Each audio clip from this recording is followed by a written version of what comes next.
अस्सलाम वालेकुम class ninth class. आज के इस वीडियो लेक्चर में हम अपना चैप्टर नंबर सेकंड स्टार्ट करने जा रहे हैं और आज हम अपनी एक्सरसाइज 2.1 को भी कंप्लीट करेंगे।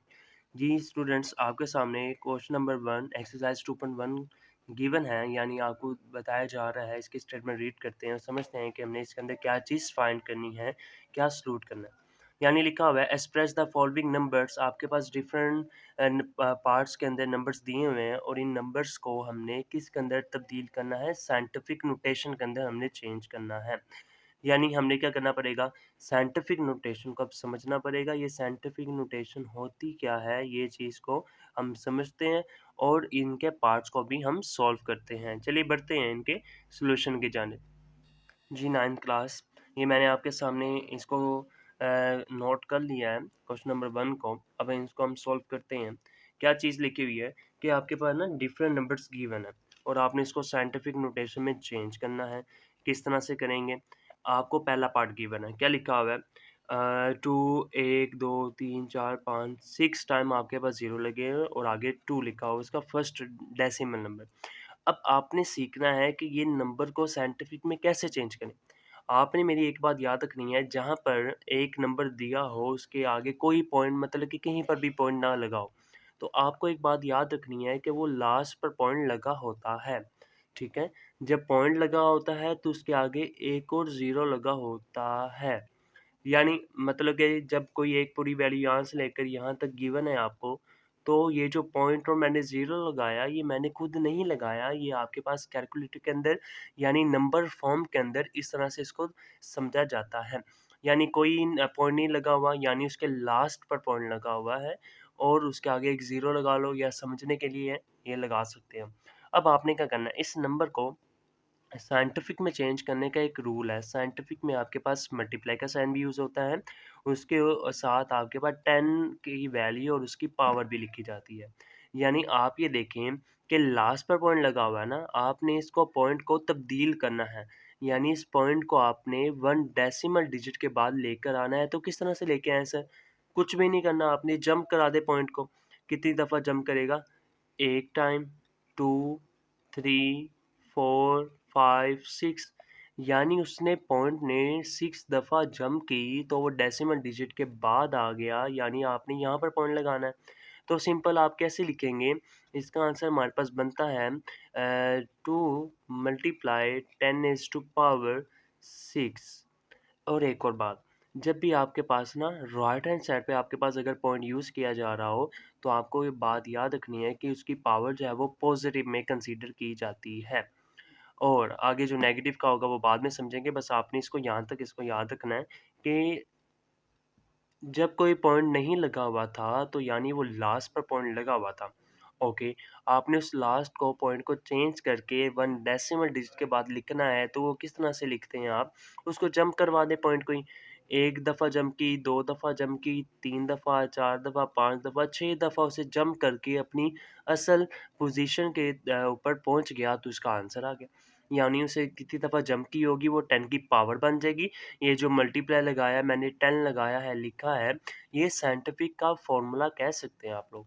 बाकी जो डेसिमल डिजिट था वो वैसे का वैसे ही। अब आप कहेंगे सर जी यहाँ पर अब आपने पॉइंट क्यों नहीं लगाया? लगा सकते हैं। इस फॉर्म को आप इस तरह से भी लिख सकते हैं, यानी 2.0 multiply 10 is to power positive 6। Positive value है ना, positive 6 is answer. Easy form है, सारे इसी तरह से पार्ट्स होंगे। अब हम सेकंड पार्ट की तरफ बढ़ते हैं। क्या लिखा हुआ है? 48900, यानी जब किसी के साथ कोई पॉइंट हमें स्टेटमेंट के अंदर ना दिखाई दे रहा हो, यानी वो लास्ट पर पॉइंट होता है। आपने इसको 1 डेसिमल डिजिट के बाद लेके जाना है, यानी 1 से लेके 0 से लेकर आपके 9 के जो दरमियान में नंबर आते हैं, वो डेसिमल नंबर्स होते हैं। हमने उसके फर्स्ट डेसिमल नंबर के बाद लेके आना है, यानी जंप करवाएँगे। 1 जंप होगी, 2 होगी, 3 होगी, 4 होगी। आपने फर्स्ट डेसिमल डिजिट के बाद पॉइंट लगाना है। तो यहाँ पे इसका सॉल्यूशन क्या आएगा? और राइट हैंड साइड पे पॉइंट लगा हुआ था पहले, तो हम इसकी पावर पॉजिटिव कंसीडर करेंगे, यानी 4.89। अब डबल ज़ीरो, या जब भी आप एक बात याद रखिएगा मेरी, जब भी आगे कोई ज़ीरो लगे हो ना, उसको लिखने की ज़रूरत नहीं पड़ती जब आप पॉइंट एक दफ़ा लगा दें। हाँ, डेसिमल नंबर्स आपने लिखने हैं। और 10 इज़ टू पावर हमारे पास कितनी दफ़ा जंप की? 1 2 3 4 प्लस 4, ये आंसर आ गया हमारे पास। समझ लगी होगी आपको। मैंने कहा जब किसी के साथ पॉइंट नहीं होता यानी लास्ट पर होता है, उस लास्ट पॉइंट को आपने चेंज करके 1 डेसिमल डिजिट के बाद लिखना होता है, लगाना होता है, तो जितनी दफ़ा जंप करेगा उतनी दफ़ा उसकी 10 की पावर बढ़ेगी। Simple is answer. अब आपने अगला थर्ड पार्ट को सॉल्व करते हैं। थर्ड पार्ट क्या गिवन है हमारे पास, 0.0042, यानी अब आपके पास इस स्टेटमेंट के अंदर पहले से ही पॉइंट लगा हुआ है और लेफ्ट हैंड साइड पर पॉइंट लगा हुआ है। तो आपने एक बात याद रखनी है, जब भी पॉइंट लगा हो और लेफ्ट हैंड साइड पे लगा हो तो आपके पास जो पावर होती है 10 की वो नेगेटिव कंसीडर की जाती है। और मैं इसको सॉल्व करता हूँ। यानी हमने फर्स्ट डेसिमल डिजिट के बाद नंबर या पॉइंट लगाना है, तो आपके पास फर्स्ट डेसिमल डिजिट ये है, यानी जंप करेगा पॉइंट, 1 जंप की, 2 की, 3 पे, ये हमारे पास आ गया। यानी 4.2 multiply 10⁻³ is a final answer. यानी मैंने क्या किया है, एक बात आपको दोबारा रिपीट कर देता हूँ, जब भी आपके पास लेफ्ट हैंड साइड पे पॉइंट लगा हो तो वो कंसीडर किया जाता है 10 की पावर माइनस में, ठीक है? और आगे फर्स्ट डेसिमल डिजिट के बाद आपने पॉइंट लगाना था, यानी 4 यहाँ पे आना था पॉइंट, तो मैंने वहाँ पर ही लगाया और इसका आंसर निकाल लिया।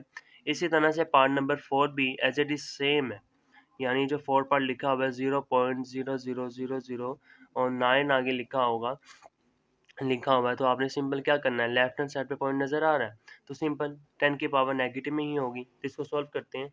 और आपने कहाँ पर पॉइंट लगाना है, इसके लास्ट पर, 1 डेसिमल डिजिट तो 9 ही है, 9 के बाद में पॉइंट लगाएंगे तो क्या बनेगा, 9.0 मल्टीप्लाई 10 इज टू पावर कितनी दफ़ा जंप की, first, second, third, fourth, fifth, six और ये सेवन्थ, यानी -7 इसकी पावर बन जाएगी। 7 दफ़ा इससे जंप की तो इसका आंसर आ गया। ठीक है, अब हम बढ़ते हैं अपने पार्ट नंबर 5 की जानिब। पार्ट नंबर 5 में क्या क्या चीज़ गिवन है, आपके पास एक नंबर भी है और उसके साथ उसकी 10 की पावर भी गिवन है, तो आपने घबराना नहीं है, यहाँ पे इक्वल का साइन लगाएं। इस नंबर को साइंटिफिक नोटेशन में कन्वर्ट करें, लास्ट पर पॉइंट लगा है जी, लास्ट पर ही था, और उसको आपने 1 डेसिमल डिजिट के बाद लेके आना है यहाँ पर, तो यानी क्या बनेगा, 7.3 मल्टीप्लाई 10⁻1, एक जंप की उसने, और आगे ये जो वैल्यू आपके पास बनी हुई है एज इट इज़ आप इसको राइट कर देंगे, यानी 10 की पावर 3 थी, मैंने उसको उसी तरह से लिखा रहने दिया। अब आपने क्या करना है, इस वेरिएबल, अगर आपके सामने मैंने एक चीज़ बताई थी फर्स्ट चैप्टर में, जब भी वेरिएबल सेम होंगे तो उनकी पावर आपस में प्लस हो जाएगी, यानी यहाँ पर मैं लिख सकता हूँ 7.3 मल्टीप्लाई 10⁻1 प्लस 3। यहाँ तक आपको समझ लग चुकी होगी और इसका आंसर भी आपको पता चल गया होगा कि 7.3 मल्टीप्लाई 10⁻4 इसका आंसर आ गया। यानी इंतहाई इजी पार्ट्स थे यहाँ तक तो। अब हम बढ़ते हैं अपने क्वेश्चन नंबर 1 के लास्ट पार्ट की तरफ, और वो इंतहाई इजी पार्ट है। जिस तरह से हमने ये सारे पार्ट सॉल्व किए, इसी तरह से वो एक पार्ट भी हम सॉल्व कर लेते हैं। जी स्टूडेंट्स, आपके सामने भी ये वही डिफरेंट पार्ट दिया हुआ है। आपको समझ नहीं लग रही होगी कि सर जी ये तो उन्होंने पॉइंट भी लगाया हुआ है और आगे उन्होंने साइंटिफिक की पावर भी बनाई हुई है। तो इसको हम किस तरह से सॉल्व करेंगे, इक्वल का साइन लगाएं। अभी फ़िलहाल इसको भूल जाओ, यानी इस पूरी की पूरी वैल्यू को भूल जाओ। हमें बस ये देखो, लेफ्ट हैंड साइड पे हमारे पास पॉइंट लगा हुआ है, उन्होंने लगा के दिया है, यानी ये नेगेटिव पावर कंसीडर करेगा और आपने उसको 1 डेसिमल डिजिट के बाद राइट करना है, यानी ये 6 के बाद लिखा जाएगा, यानी 6.5 मल्टीप्लाई 10⁻1, एक जंप की उसने तो -1 आ जाएगा। अब ये जो हमारे पास वैल्यू थी जो इग्नोर करने को मैंने कहा था, आप एज इट इज़ उसको 10⁻2 लिख देंगे। अब आपने क्या करना है, जब भी वेरिएबल सेम हो, तो आपको खुद पता है, ये बात आपको ज़हन-नशीन हो चुकी है कि जब भी वेरिएबल सेम होते हैं तो आपने उनकी पावर्स को -1 और +2 इनको प्लस कर देना, यानी 6.5 मल्टीप्लाई 10⁻1 प्लस 2। अब इसका आंसर निकाल लें, यानी 6.5 मल्टीप्लाई 10⁻माइनस प्लस इज़ अ माइनस, और दो में से एक गए तो इज़ अ 1 आंसर आ जाएगा। ये हमारे पास था क्वेश्चन नंबर 1 का लास्ट पार्ट, और इंतहाई इजी क्वेश्चन था ये। अब हम बढ़ते हैं अपने क्वेश्चन नंबर 2 के स्टेटमेंट की जानिब और उसको भी समझने की कोशिश करते हैं कि इसके अंदर से हमने क्या सॉल्यूट करना है, किस नतीजे पे पहुंचना है। जी स्टूडेंट्स, आपके सामने मैंने क्वेश्चन नंबर 2 की स्टेटमेंट भी राइट कर दिया है। अब हमें इसमें क्या चीज़ गिवन दी हुई है, हमें ना अब साइंटिफिक नोटेशन उन्होंने बना के दी हुई है, ठीक है? जो चीज़ अब नंबर्स को साइंटिफिक में कन्वर्ट करके आंसर निकाल देते हैं, अब उन्होंने आंसर दिया हुआ है, अब आपने उसको नंबर्स में कन्वर्ट करना है। यानी अब ये रिवर्स मेथड होगा और आपको समझ लग रही है कि इसके अंदर हमने क्या चीज़ करनी है। इसके ना करने के डिफरेंट मेथड्स हैं, आपने कन्फ्यूज़ नहीं होना, मैं सबसे ईज़ी मेथड आपको सॉल्व करवाऊँगा, जो इसका हकदार है, जो इसका बनता है। यहाँ पर क्या लिखा हुआ है कि 8.04 और आप मल्टीप्लाई कर रहे हैं 10 की पावर 2 के साथ। यानी ये 10 की पावर 2 क्या है? जो आप नंबर्स को 1 कन्वर्ट कर देते हैं 1 डेसिमल डिजिट के बाद, ये वो वाली फॉर्म बनी हुई है। आप सिंपल अभी ये इस पॉइंट को इग्नोर करें, देखें कि ये आपके पास 804 लिखा हुआ है। ओके, ठीक है। और पॉइंट लास्ट पर था। पॉइंट आपने कितनी 1 डेसिमल डिजिट के बाद लेके गए, यानी 1 जम, 2 जम, 2 जम के बाद आ गया। सिंपल, आपके पास उन्होंने आंसर खुद दिया हुआ है, सिंपल आपने उसको इतना लंबा-चौड़ा करने की क्या ज़रूरत है, सिंपल उसका आंसर लिख दें, 804 इसका आंसर आ गया। ये मैंने कैसे किया? आपको बता देता हूँ कि 10 की पावर 2 है, यानी उन्होंने एक पॉइंट को जंप कितनी दफ़ा करवाया है, नंबर ऑफ जंप्स, यानी first jump, second jump, 2 jump हैं, तो आपकी ये 10 की पावर 2 बन गई और आपका पॉइंट ख़त्म हो जाएगा, तो यानी इसके लास्ट पर पॉइंट था। सिंपल इसका आंसर आ गया। अब आपने इसका पार्ट नंबर सेकंड निकालना है, इसका भी सॉल्व करना है। 3 को मल्टीप्लाई करें 10 की पावर 5 के साथ। आपने क्या करना है, यहाँ पर भी वही नंबर को हम कन्वर्ट करेंगे, जो हम अभी पीछे साइंटिफिक में कन्वर्ट करते हुए आ रहे थे। यानी 3 मल्टीप्लाई करें 10 की पावर पॉज़िटिव 5 में है, यानी राइट हैंड साइड पर इसका पॉइंट है। सिंपल आप वही कन्वर्ट कर देते हैं। एक नंबर यानी इसके बाद आपने कितने ज़ीरो लगाने हैं, 1 ज़ीरो, 2 ज़ीरो, 3, 4 और ये 5, यानी पॉइंट यहाँ पर था, 1 जंप, 2 जंप, 3, 4 और ये 5th जंप करके उसको हमने कन्वर्ट कर दिया। इसका फाइनल आंसर आ गया। अब हम बढ़ते हैं अपने पार्ट नंबर थर्ड की जानिब। क्या लिखा हुआ है? 1.5 मल्टीप्लाई 10⁻², तो आपने सिंपल क्या करना है यहाँ पर, कुछ भी नहीं करना, उसकी पावर देखें माइनस में है, तो यानी लेफ्ट हैंड साइड पे आपने पॉइंट भी लगाना है और ज़ीरो भी लगेंगे साथ।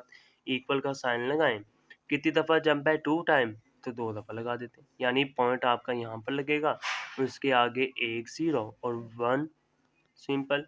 और कितनी दफ़ा जंप की, 2 दफ़ा, उससे 2 टाइम जंप्स की थी ना, तो यहाँ पर हमारे पास ये वैल्यू आ गई। इस आंसर किस तरह से बनाया, -2 था, पॉइंट यहाँ पर लगाया उन्होंने, 1 जंप करे नहीं, 2 जंप है तो 2 जंप करो, इज़ा पॉइंट लगा दोगे। आगे ज़ीरो लगा सकते हैं आप लोग, तो ये लगा देंगे। यहाँ पर भी मैंने खुद से ज़ीरो लगाया ताकि हमारे पास ये नेगेटिव कंसीडर किया जाए, ठीक है, ज़ीरो में। ये हमारे पास आंसर आ चुका है। अब हम बढ़ते हैं अपने पार्ट नंबर 4 की जानिब। क्या लिखा हुआ है? 1.77 मल्टीप्लाई 10⁻7, यानी अब आपने क्या करना है, सिंपल इसको सिंप्लीफाई करना है और आप ये देख रहे हैं 10 के पावर पॉजिटिव में है, तो यहाँ पे मैं लिख सकता हूँ 1 पॉइंट नहीं आएगा, ये आपको समझाता हूँ मैं अभी, ये क्या है, 777 1 टाइम ज़ीरो, यानी 1 2 3 4 5 6 और ये 7। अब मैंने ये पॉइंट क्यों लगाया, अब ये देखना, जब भी पॉजिटिव पावर हो यानी राइट हैंड साइड पे पॉइंट होता है, इसमें कितनी दफ़ा जंप की, 1 2 3 4 5 6 7, इस तरह से पॉइंट लगा बच्चे, तो आपने ये बात याद रखनी है। इस तरह से हमारे पास पॉइंट ख़त्म हो जाएगा और इसका आंसर आ जाएगा। और सेकंड लास्ट पार्ट की जानिब बढ़ते हैं। क्या लिखा हुआ है? 5.5 मल्टीप्लाई 10⁻⁻6 लिखा हुआ है, यानी माइनस की तरफ आपकी वैल्यू होगी, यानी लेफ्ट हैंड साइड पे आपकी वैल्यू कंसीडर कर रही होगी 6 दफ़ा। अब मैं यहाँ पे सलूट करता हूँ, इसका सलूशन निकाल लेता हूँ कि पॉइंट यहाँ पर था और 1 2 3 4 5 और ये आपके पास 6 और आगे 5 आ जाएगा, इसका फाइनल आंसर आ गया।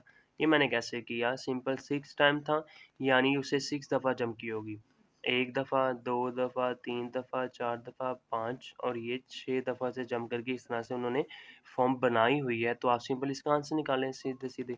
अब हम बढ़ते हैं अपने पार्ट नंबर लास्ट की जानिब, क्वेश्चन नंबर 2 के, और उसको भी इसी तरह से ही सॉल्व करते हैं और ईज़ी है। जी स्टूडेंट्स, क्या गिवन है हमारे पास, लास्ट पार्ट 6 का 4 मल्टीप्लाई करने हैं 10⁻⁻5 में कन्वर्ट हो रही है, तो आपको पता है कि लेफ्ट हैंड साइड पे हमारे पास पॉइंट लगा जाएगा, लगाएंगे हम, यानी पॉइंट यहाँ पर लगा दें, ठीक है। और आगे आपने क्या करना है, 1 2 3 4 और ये 5, ठीक है।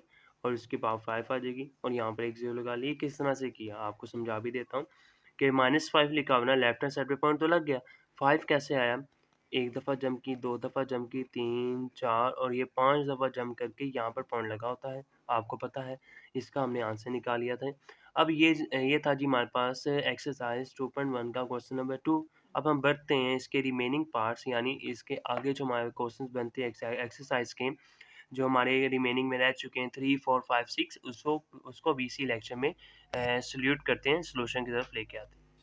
जी स्टूडेंट्स, आपके सामने मैंने क्वेश्चन नंबर 3 का ये सॉल्यूशन की फर्स्ट लाइन लिख दिया है। सर ये आपने किस तरह से लिखी? हमारे पास गिवन क्या था? हमारे पास गिवन लिखा हुआ the speed of light approximately 3 multiply 10⁻⁸ metre पर सेकंड, एक्सप्रेस करें it in the standard form. यानी आपके पास द स्पीड ऑफ लाइट आपके पास गिवन है ये स्टेटमेंट के 3 मल्टीप्लाई 10⁸ मीटर पर सेकंड, तो आपने इसको एक्सप्रेस करना है, वाज़े करना है इट कैन स्टैंडर्ड फॉर्म, आपने इसको स्टैंडर्ड फॉर्म में कन्वर्ट करना है। तो सिंपल क्या करेंगे, अभी साइंटिफिक नोटेशन बनी हुई थी, आपने इसको सॉल्व करके आए हैं, तो सिंपल यहाँ पर क्या करेंगे, उसी तरह से ही मेथड को सॉल्व करेंगे। यानी 3 है, ओके। अब आगे उतनी दफ़े 0 लगा देंगे, 1 2 1 2 3 1 2 3, यानी पॉइंट यहाँ पर लग गया। और कितनी दफ़ा से जंप की, first, second, third, fourth, fifth, six, 7, 8। इस तरह से हमारे पास आंसर बन गया और इसका आंसर भी यही आया है। बस इसका आंसर आ गया। अब हम बढ़ते हैं अपने क्वेश्चन नंबर 4 की जानिब और उसका भी इसी तरह से ही सॉल्व करेंगे और उसका भी इंतहाई ईजी स्टेटमेंट लिखी हुई है। जी स्टूडेंट्स, आपके सामने मैंने क्वेश्चन नंबर 4 की इसको सॉल्यूशन की तरफ बढ़ते हैं, लेकिन एक बात आपने याद रखनी, इसकी स्टेटमेंट क्या लिखा हुआ है कि the circumference of the earth at the equator is about, ये पूरी वैल्यू मीटर्स के इक्वल है और आपने इसको क्या करना है, express this number in scientific notation. यानी आपके पास ये नंबर गिवन है और आपने इसको साइंटिफिक नोटेशन के अंदर कन्वर्ट करना है। यानी जब भी किसी का पॉइंट नहीं लगा हो, यानी राइट हैंड साइड पे उसके लास्ट पर पॉइंट लगा हुआ है, तो और आपने उसको फर्स्ट डेसिमल डिजिट के बाद राइट करना है, यानी first, second, third, fourth, fifth, six, seventh. यानी आपने इस डिजिट के बाद, डेसिमल डिजिट के बाद आपने उसको लिखना होता है। तो मैं यहाँ पे लिख सकता हूँ 4.0075 मल्टीप्लाई 10⁻⁴ कितनी दफ़ा जंप की थी उसने, 7 दफ़ा, और इसका ये मीटर्स में आंसर आ गया। ये फाइनल आंसर था। सिंपल हमने क्या किया, इस नंबर को इसको साइंटिफिक फॉर्म के अंदर चेंज कर दिया और इसका फाइनल आंसर निकाल लिया। अब हम बढ़ते हैं अपने क्वेश्चन नंबर 5 और उसको भी सॉल्व करते हैं। जी स्टूडेंट्स, क्वेश्चन नंबर 5 की क्या स्टेटमेंट लिखी हुई है, the diameter of mass is 6.779 multiply 10⁻³ kilometre, और आपने इस फॉर्म को यानी एक्सप्रेस करना this number in standard form. यानी आपने इस फॉर्म को, यानी ये जो हमारे पास लिखी हुई है फॉर्म, इस फॉर्म को आपने चेंज करना है स्टैंडर्ड फॉर्म के अंदर यानी नंबर्स के अंदर। तो चलिए बढ़ते हैं, इसको सॉल्व करते हैं यहाँ पर। यानी जो हमारे पास गिवन थी स्टेटमेंट, इसको हम नंबर्स की फॉर्म में चेंज करते हैं। अब हम क्या करेंगे, सिंपल यहाँ पे आपके पास लिखा हुआ है 6.779 10⁻³ यानी यहाँ पर हमारे पास वैल्यूज गिवन दी हुई है, 777 है। आई होप यहाँ पे बुक की एक मिस्टेक है कि आपके पास यहाँ पर 777 था। काफ़ी बुक्स के अंदर 777 लिखा हुआ है, गाइड्स के अंदर, और ये आपके पास जो बुक गवर्नमेंट की तरफ से है वहाँ पे 777 भी लिखा होगा। तो इसके अंदर इतनी कोई बड़ी मिस्टेक नहीं है, 777 लगा लें, 777 लगा लें, एक ही, कोई मसला नहीं है इसके अंदर। अब आपने क्या करना है, ये वैल्यू एज इट इज़ इसी तरह से लिख देते हैं, 777 लगा लें जी। मैं यहाँ पे 777 के मुताबिक इसको सॉल्व कर रहा हूँ और 10⁻³ है, यानी 10⁻³ किसके इक्वल होती है, 1000 के इक्वल होती है। और आगे किलोमीटर है तो किलोमीटर आ जाएगा। सिंपल आपने इस नंबर को इस 1000 के साथ मल्टीप्लाई कर देना और आपका फाइनल आंसर आ जाएगा, यानी 6777.9 इसका फाइनल आंसर आ गया। ये था जी जो आपकी 777 के मुताबिक। अब हम 777 के मुताबिक इसको सॉल्व करके देख लेते हैं और अपने मेथड से एक दफ़ा इसको दोबारा से इसको सॉल्व करवा देता हूँ कि क्या लिखा हुआ था, 6.779 और मल्टीप्लाई 10⁻³ लिखी हुई थी, ओके। ये दूसरा मेथड है हमारे पास। और अब आपने क्या करना है, अब आप ये देख रहे हो कि उसने 10⁻³ है, यानी उसने कितनी दफ़ा जंप की है, 3 टाइम। यानी पॉइंट ये असल में यहाँ पर था। उसने फर्स्ट जंप की, सेकंड जंप की, थर्ड जंप की। सिंपल इसका आंसर आपके सामने मौजूद ही है कि 6779 किलोमीटर इसका फाइनल आंसर है। यानी ये आपको मेथड जो मैंने अभी तक करवा रहा था इस तरह से, ये आपको ज़्यादा इजी लगा होगा। ये हमारा इसका आंसर आ गया क्वेश्चन नंबर 5 का। अब हम बढ़ते हैं अपने इस एक्सरसाइज के लास्ट क्वेश्चन की जानिब और उसको भी सॉल्व करते हैं। जी स्टूडेंट्स, आपके सामने क्वेश्चन नंबर 6 की स्टेटमेंट मैं रीड कर रहा हूँ। The diameter of the earth is about 1.2756 multiply 10⁴ kilometre. और आप एक्सप्रेस करें दिस नंबर फॉर्म, यानी ये आपके पास ये जो पूरी साइंटिफिक नोटेशन बनी हुई है, इसको आपने सेंटर्ड या स्टैंडर्ड फॉर्म के अंदर, सिंपल फॉर्म के अंदर इसको सिंप्लीफाई करें, इसको चेंज करें। तो सिंपल इसको सोल्यूट करने की कोशिश करते हैं आपके सामने। ये था जी आपके सामने क्वेश्चन नंबर 6 का सॉल्यूट। अब हम इसको क्या करेंगे, इसको सॉल्व करते हैं कि क्या लिखा हुआ है पॉइंट, और 10⁴ टाइम है, यानी इसका पॉइंट यहाँ पर होना चाहिए था। 1 जंप की, 2 जंप की, 3 की, ये 4 कर ली। इसका फाइनल आंसर आ गया, यानी 12756 किलोमीटर इसका फाइनल आंसर आ गया। ये था जी हमारे पास क्वेश्चन नंबर 6। ये 2.1 का लास्ट क्वेश्चन था और इंतहाई इजी था। और इस हमने पूरी एक्सरसाइज में क्या चीज़ सीखी कि आपने एक नंबर हो तो उसको साइंटिफिक नोटेशन में किस तरह से कन्वर्ट करते हैं, ये सारा हमने किया था। और क्वेश्चन नंबर 2 में हमने क्या चीज़ डिस्कस की थी, अगर आपके पास साइंटिफिक नोटेशन हो तो उसको नंबर में किस तरह से कन्वर्ट करते हैं। और आगे डिफरेंट पार्ट्स के अंदर हमने वो रूल्स को हमने फॉलो किए और हमने सॉल्व किए। यह था जी एक्सरसाइज 2.1। अब हम अपनी नेक्स्ट वीडियो लेक्चर में एक्सरसाइज 2.2 को सॉल्व करेंगे और इसको मुकम्मल इस चैप्टर को भी कंप्लीट करेंगे। तब तक के लिए अगले वीडियो लेक्चर का इंतज़ार करिएगा। तब तक के लिए अल्लाह हाफ़िज़।